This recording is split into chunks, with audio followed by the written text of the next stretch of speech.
श्रीमद् भागवत कथा एवं श्री राम कथा के सरस प्रवक्ता आचार्य श्री कृष्णा पांडे जी महाराज के पावन सानिध्य से जुड़ने के लिए अभी ऑफिशियल यूट्यूब चैनल को सब्सक्राइब करें। राधे राधे। तुंगभद्रा नदी के किनारे गांव उत्तम नगर था।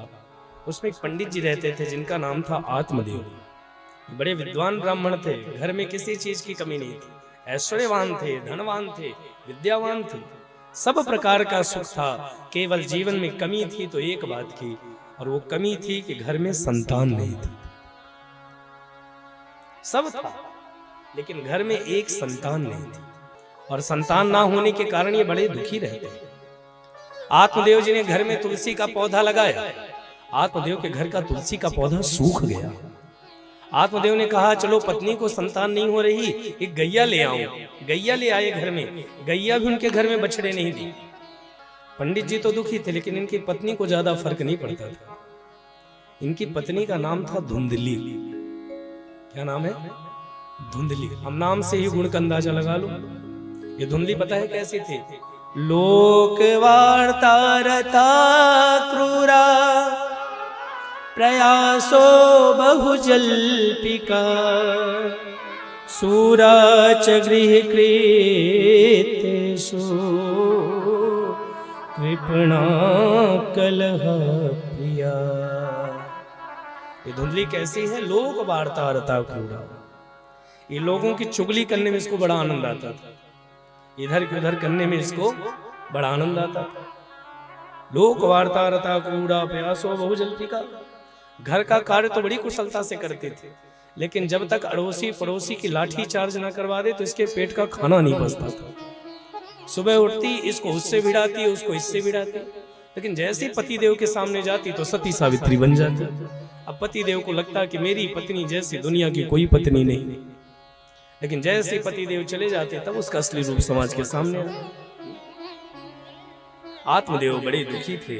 एक दिन आत्मदेव ने सोचा कि जब मेरे घर में संतान ही नहीं हो रही, ऐसे जीवन को जीने से मतलब क्या है। और आत्मदेव जंगल को चले गए महाराज, और जंगल में जाके वृक्ष के नीचे बैठ गए कि मैं यहीं प्राण त्याग दूंगा। जल पीना छोड़ दिया, भोजन करना छोड़ दिया।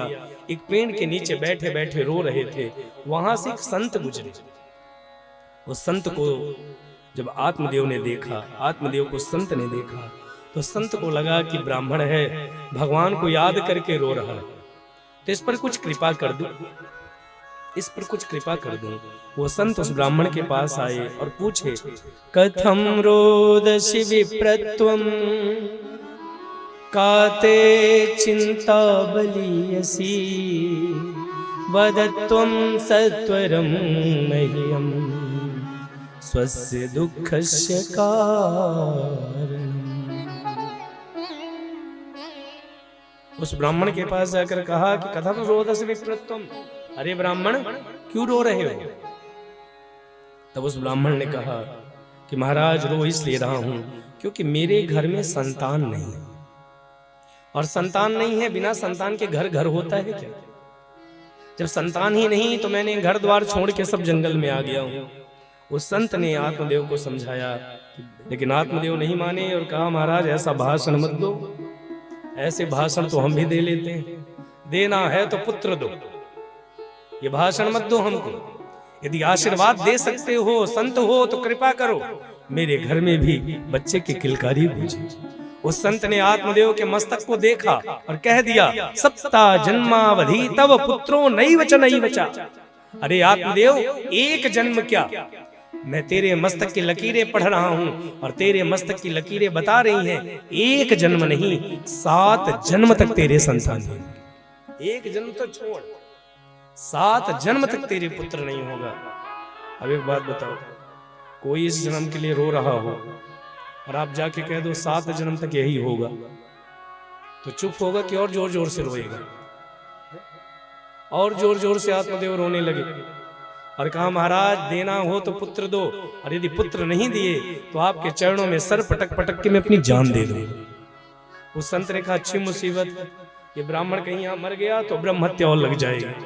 तब उस संत ने अपने झोले से एक फल निकाला और उस फल को हाथ में लिया और कहा इस फल को अपनी पत्नी को खिला दो तो तुम्हारी पत्नी के गर्भ से पुत्र का जन्म होगा। संत ने फल दिया और फल देने के बाद नियम बताया। इस धुंधली ने क्या कहा कि लालन पालन करने में बच्चे की कितनी तकलीफ होती है, कितना दुख होता है, और मैं सुकुमारी हूं, ये दुख मैं सह नहीं सकती। मैंने सुना है कि बच्चे को जन्म देते समय एक बिच्छू किसी को डंक मारे, एक बिच्छू, और जितनी पीड़ा होती है ऐसे 1000 बिच्छू एक साथ डंक मारे, जितनी पीड़ा होगी इतनी पीड़ा मां को प्रसव पीड़ा में होती है। एक स्त्री इतनी पीड़ा सहने के बाद एक बालक को जन्म देती। थोड़ा विचार करें, इतनी पीड़ा सह कर एक मां बच्चे को जन्म देती है, और इतना पीड़ा में कैसे सहूंगी। और धुंधली ने फल नहीं खाया। बाद में उसकी एक बहन आई, तो बहन ने कहा कि धुंधली तू फल मत खाना, तुझे बच्चा ही चाहिए ना, मैं भी गर्भवती हूं और मैं अपने बच्चे को तुझे दे दूंगी और उसके बदले में तू मेरे पति को दे। और धुंधली ने अपने पति से कहा कि पुत्र का जन्म हो गया। अब आत्मदेव बड़े प्रसन्न हुए कि बालक हो गया। आत्मदेव जी ने खूब उत्सव मनाया और एक दिन धुंधली से कहा, धुंधली मैंने अपने बच्चे का नाम सोच लिया है, मेरा नाम है आत्मदेव और मैं अपने बच्चे का नाम अपने नाम पर रखूंगा, मैं अपने बेटे का नाम रखूंगा परमात्मा देव। मेरा नाम है आत्मदेव और मैं बेटे का नाम रखूंगा परमात्मा देव। तो धुंधली खड़ी हो गई और बोली, महाराज एक बात बताओ, बच्चे को जन्म किसने दिया? आत्मदेव ने कहा तूने। बच्चे का लालन पालन कौन करता है? आत्मदेव ने कहा तू। बच्चे को दूध कौन पिलाता है? आत्मदेव ने कहा तू। इसके मल मूत्र कौन साफ करता है? आत्मदेव ने कहा तू। धुंधली ने कहा जब सारे काम मैं करती हूँ तो नाम आपके नाम पर नहीं, नाम मेरे नाम पर। मेरा नाम है धुंधली और मेरे बच्चे का नाम होगा धुंधकारी। क्या नाम रख दिया? धुंधकारी। नामकरण हो गया। इसके बाद 3 महीने और व्यतीत हुए और 3 महीने बाद त्रिमासे निर्गते चाथ साधेनो सुखवेर्भकम सर्वांग सुंदरम दिव्यम निर्मलम कनकप्रभम। धुंधकारी के जन्म के 3 महीने बाद गौ माता ने भी पुत्र को जन्म दिया, जो पुत्र का पूरा शरीर मानव का था लेकिन कान गौ के जैसे थे, इसलिए उस पुत्र का नाम हुआ गोकर्ण। बोले गोकर्ण जी महाराज की जय हो। उस पुत्र का नाम हुआ गोकर्ण। धीरे धीरे दोनों बच्चे बड़े हुए। गोकर्ण जी तो परम विद्वान हुए और धुंधकारी महादुष्ट हुआ। गोकर्ण पंडितो ज्ञानी धुंधकारी महाखलः धुंधकारी महाखलः। गोकर्ण जी तो परम विद्वान हुए लेकिन धुंधकारी बड़ा दुष्ट हुआ। दोनों ने ख्याति प्रदान की महाराज, एक विख्यात हुए और एक कुख्यात हुआ। गोकर्ण जी विख्यात हुए और धुंधकारी कुख्यात हुआ। ये ब्राह्मण के घर में जन्म लेने के बाद मदिरा पीता है, जुआ खेलता है, चोरी करता है। एक दिन गोकर्ण जी ने कहा, बेटा तू ब्राह्मण का बेटा है और तेरे ऐसे कर्म, तेरे कारण मैं समाज में किसी को मुंह दिखाने लायक नहीं बचा। क्वतिष्ठामि क्व गच्छामि को मे चिंता व्यपोहयेत्। क्या मैं मर जाऊं? कहां बैठूं? किसके पास बैठूं? तेरे कारण मैं किसी को मुंह दिखाने लायक नहीं बचा हूं। आत्मदेव अत्यंत ग्लानि में आ गए। तब उस संत की बात याद आई कि कुपुत्रो दुखदायक, कुपुत्र दुख देता है। बाद में आत्मदेव अति से दुखी थे। तब गोकर्ण जी आए हैं और गोकर्ण जी ने 3 श्लोकों में आत्मदेव को उपदेश दिया और आत्मदेव ने घर द्वार सब छोड़कर भगवान की तपस्या करने चले गए। अब घर में कौन बचा? धुंधकारी, धुंधकारी की मां धुंधली और गोकर्ण जी। एक दिन धुंधकारी ने मां से पैसा मांगा कि मां पिताजी ने खजाना कहां छुपाया, तो मां ने बताने से मना कर दिया। तो आज इसने मां को ही लात से प्रहार किया महाराज। आज भी धुंधकारी जैसे बहुत सारे बेटे हैं समाज में जो अपने माता पिता पर ही प्रहार कर देते हैं। धुंधली को लात से मारा और धुंधली आत्मग्लानि से भर गई महाराज। धुंधली को समझ में आ गया कि मेरे ही किए गए पाप मेरे सामने आ गए और ये धुंधली रात में कुएं में कूद कर आत्महत्या कर ली। अब बचे गोकर्ण जी। तो गोकर्ण जी ने सोचा पिताजी का स्वागत हो गया, माताजी का स्वागत हो गया, अगली बारी मेरी ही है, इसलिए मुझे कुछ कहे इससे पहले घर द्वार छोड़ के निकल लो। और गोकर्ण जी चुपचाप रात्रि में तीर्थ करने चले। अब तो धुंधकारी को कोई रोकने टोकने वाला नहीं, इसने 5-5 वैश्याओं को पकड़कर घर में रख लिया। राजा के घर चोरी करता है, इनको खिलाता है। एक दिन वैश्याओं ने क्या किया कि धुंधकारी का गला दबाया, और जब ये गला दबाने से नहीं मरा तो जलता हुआ अंगार दिया महाराज। तप्तांगार समूहास्य तन्मुखे ही विचिक्षुपः अग्निज्वालाति दुःखेन व्याकुलो निधनम गता। जलता हुआ अंगार दिया, अंगार समझ गए ना, चूल्हे से अंगार निकाला और धुंधकारी के मुंह में डाल दिया, और ये धुंधकारी तड़प तड़प कर अपने प्राणों को त्याग दिया। और ये धुंधकारी प्रेत योनि को प्राप्त हुआ महाराज। पापी व्यक्ति प्रेत योनि को जाता है और पुण्य आत्मा देव योनि को जाता है। अच्छा, कोई कितना भी बड़ा पापी मर जाए और पता हो आपको पक्का पापी है, नरक गया हो, लेकिन आज तक किसी के नाम के आगे नरकी लिखा देखा?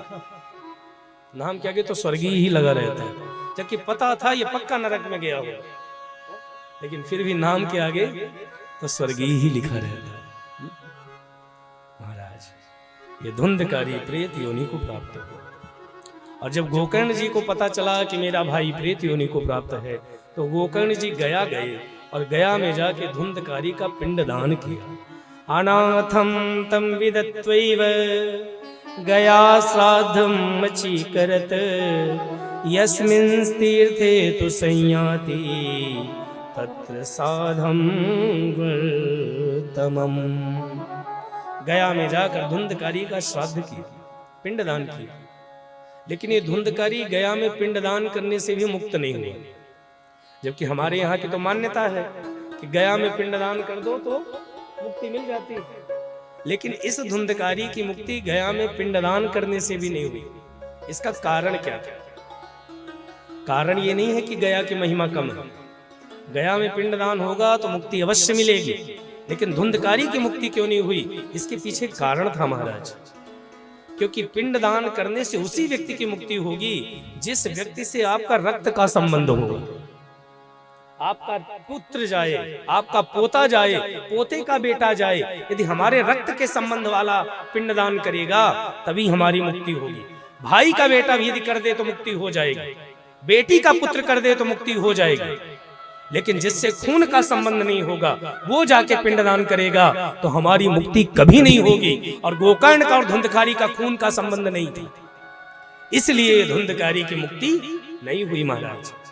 बाद में गोकर्ण जी जब गांव आए तो धुंधकारी प्रेत योनि में था, रात में उनको जाके डराने लगा।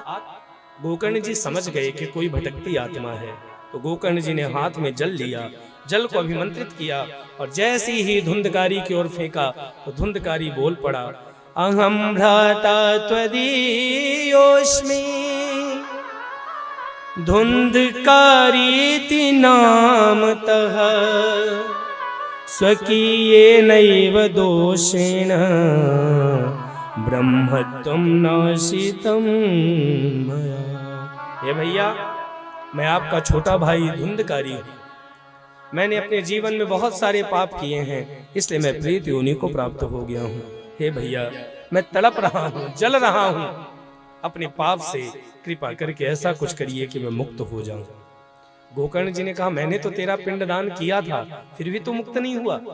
धुंधकारी कहता है, भैया एक पिंडदान नहीं 1000 पिंडदान भी कर दोगे फिर भी मैं मुक्त नहीं होऊंगा।